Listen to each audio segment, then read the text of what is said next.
Grace owned a small restaurant in a quiet neighborhood. Things weren't easy at all. The economic crisis was hitting everyone, and she was struggling to keep her small store open. On an ordinary night, an elderly man entered. Even though her bills were piling up, she saw the simplicity in the man's eyes and served him a free meal. The poor man ate in silence in the corner of the small restaurant. When he finished, he left a paper on the table and disappeared. It wasn't money. It was a small note that would change Grace's life forever. Grace had her small restaurant for 5 years. Located in a low-key corner of a small Texas town, the place had a cozy atmosphere. With just 8 wooden tables and a narrow counter, it was known by locals as a haven for a good home-cooked meal. The red and white checkered curtains hung over the large windows, faded by the sun and the passage of time. Despite this, Grace made sure to keep everything impeccably clean, from the polished wooden floor to the small vases of artificial flowers on the tables. She was proud of her work, even if lately the restaurant wasn't doing as well as it used to. It was a night of torrential rain. Outside, the drops hit the windows like small stones, and the wind whistled through the cracks in the door. Inside, the silence was interrupted only by the ticking of a clock on the wall.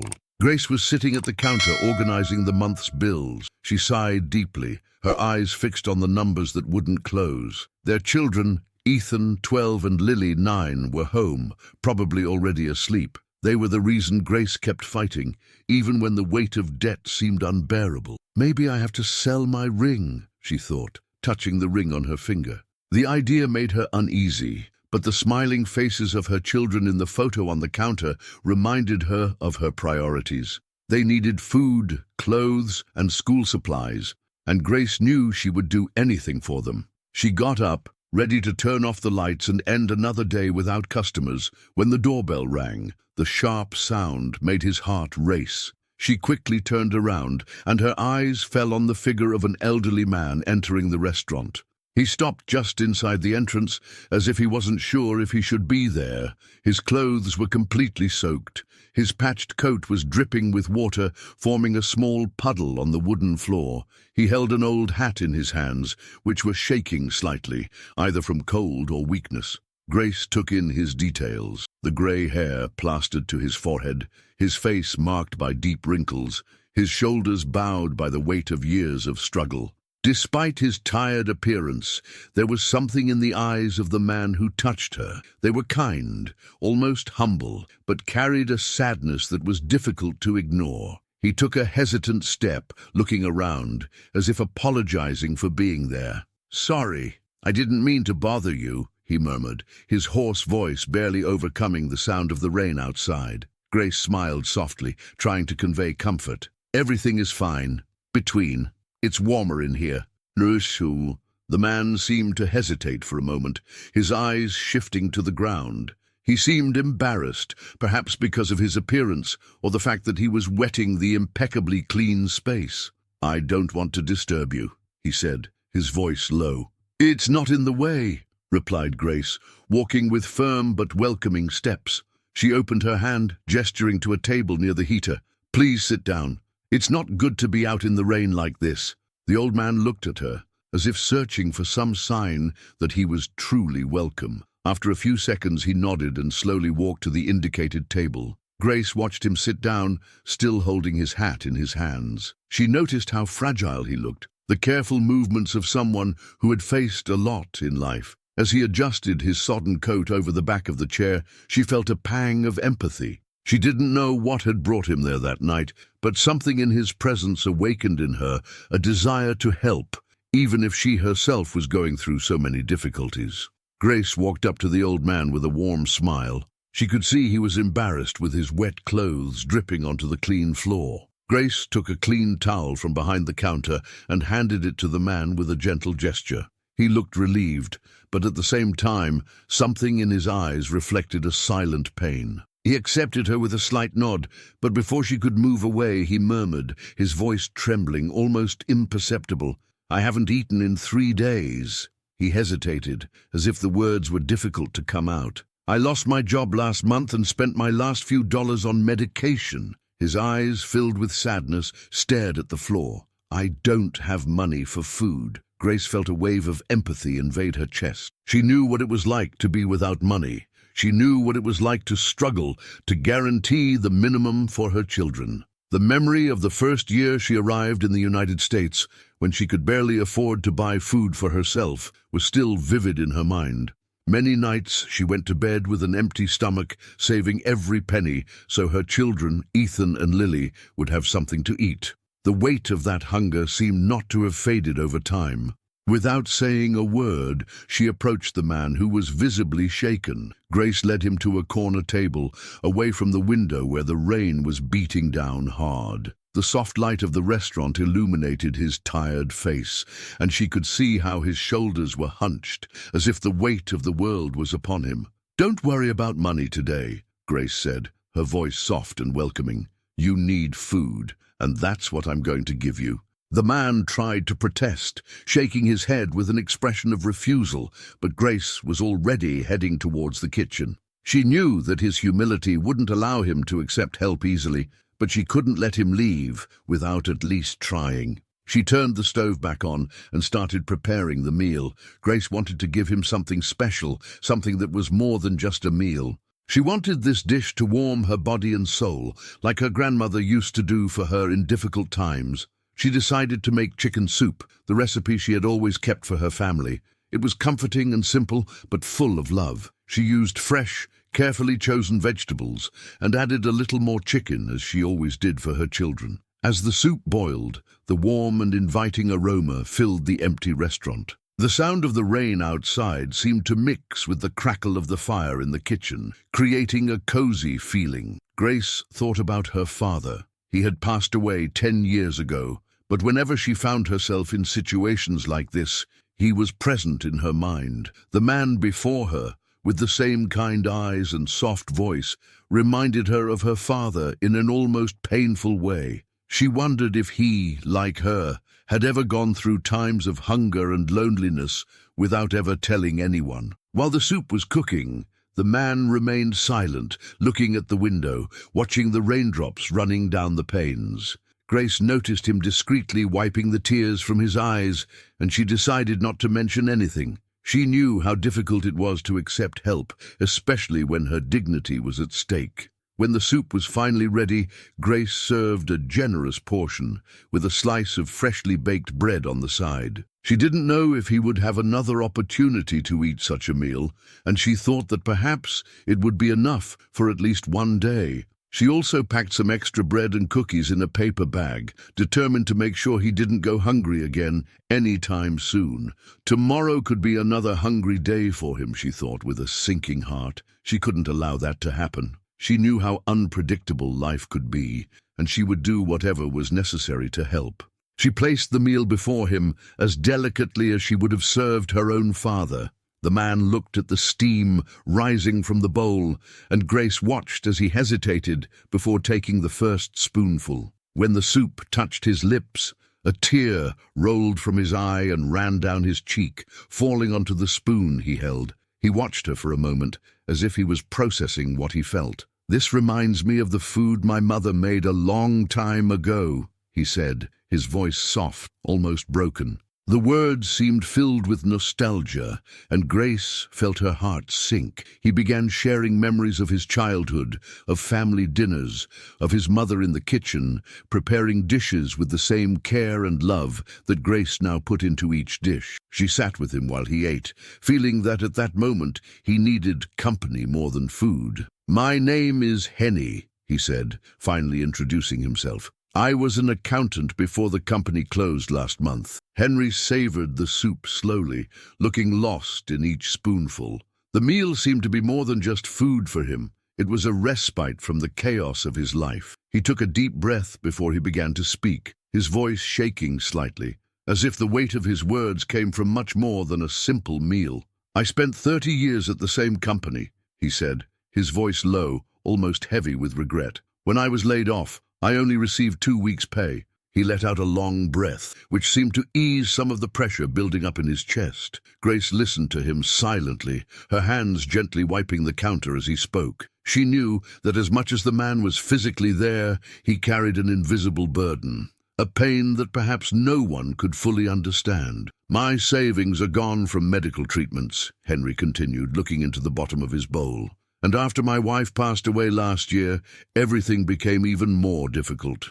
He looked more tired with every word. Grace, upon hearing this, felt a lump in her throat. She knew what it was like to lose someone dear, and the pain of having to start over with so little. Grace, with a faint, sad smile, also began to open her heart. "I came to the United States, lost my husband, and raised 2 children alone," she said, the words coming out low and filled with a quiet weariness. "I have worked hard to maintain this restaurant, but the days have not been easy." Henry watched her, taking in every word, perhaps seeing in her a story that reflected his own struggle. When she spoke about her current difficulties, her voice softened, and he felt an even greater respect for her. He knew that Grace's work was not just physical, but a daily battle of hope. When the last spoonful was taken and the plate was empty, Henry sat back in his chair, letting out a deep sigh. Something in his countenance had changed. He seemed more relaxed,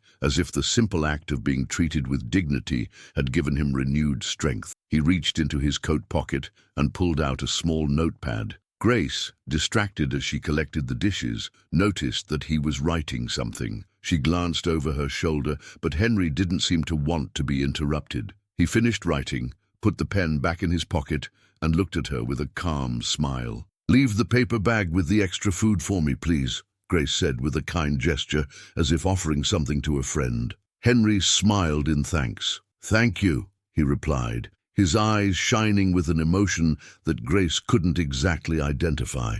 "No one has shown me so much kindness in years." He looked around the diner, taking in every detail, as if he were keeping a memory. When Henry got up to leave, he placed a folded note on the table. Grace tried to protest, standing up quickly. "You don't have to leave anything," she said, lightly touching his arm. But he just smiled and wordlessly walked to the door. The rain had already stopped, and the night was calmer, as if the city itself had absorbed the serenity of that moment.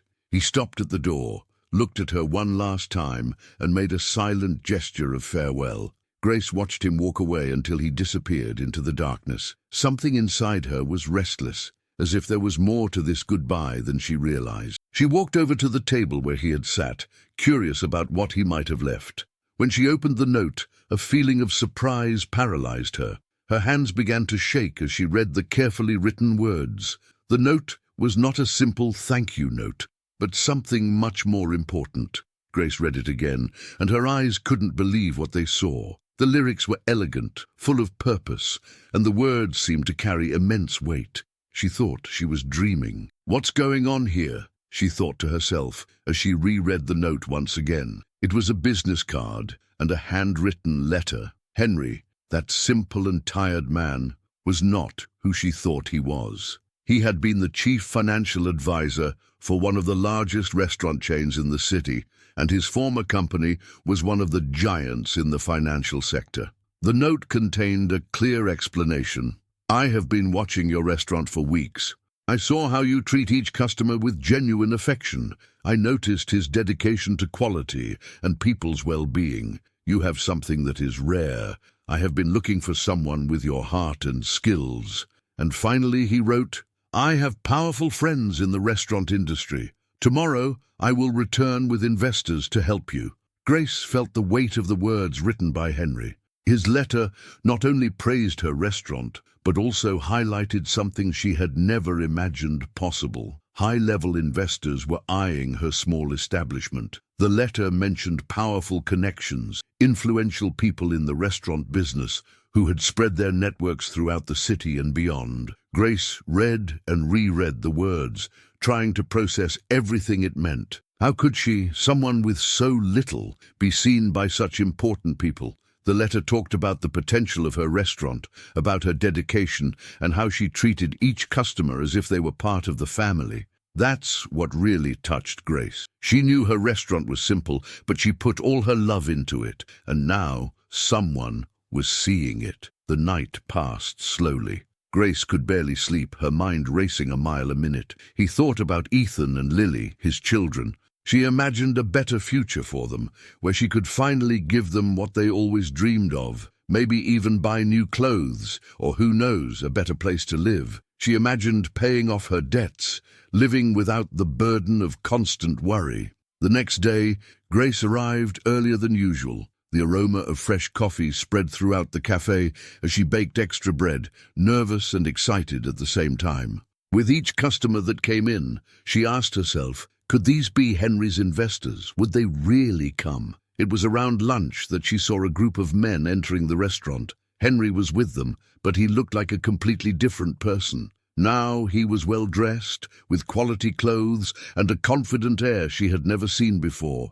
But his eyes, those gentle eyes, were the same. He smiled at Grace as if they shared a secret. The investors spread out around the tables, and Grace did what she did best. She cooked with all the love she always put into her dishes. Each portion she prepared seemed to carry a little of her soul. She knew this could be the start of something big. As the investors savored the dishes, Grace watched anxiously. They exchanged low words among themselves, approving each dish, nodding their heads with satisfaction. Henry walked around the restaurant, pointing to the walls and windows, showing off the space with a proud smile. "This is where the magic happens," he said. After 2 hours of tasting, investors gathered around the counter. One of them, a calm and confident man, said, "We want to invest in your cafeteria." Grace felt the ground disappear beneath her feet. "Our plan is to keep everything you love about your restaurant, but help expand it." The investors continued to explain that they wanted to open more locations and that Grace could count on a larger team to help her. They ensured that their recipes, their grandmother's recipes, would continue to be the soul of the restaurant. "Your grandmother's chicken soup will be our signature dish," said one of the investors with a smile. In the following months, the restaurant's transformation was rapid. They acquired the space next door, expanding the cafe. The checkered curtains, a symbol of everything Grace built, remained, but the rest of the place received a soft, modern makeover. Loyal customers still came every day, and Grace made sure everything continued as before. She trained new employees personally, ensuring that the flavor and care she always put into her dishes was not lost. Henry, now Grace's business consultant, continued to visit her weekly. He always sat down to a bowl of soup, and whenever he did, Grace would catch him smiling with the same kind eyes she had seen that rainy night. Grace's life had changed. She managed to give her children what they always wanted, moved them to a better place, and even found a way to keep the restaurant true to its roots. The best part of it all, she felt, was being able to help other people. It employed single parents and students, offering a chance to those who needed it most. "No one leaves hungry," she told her employees.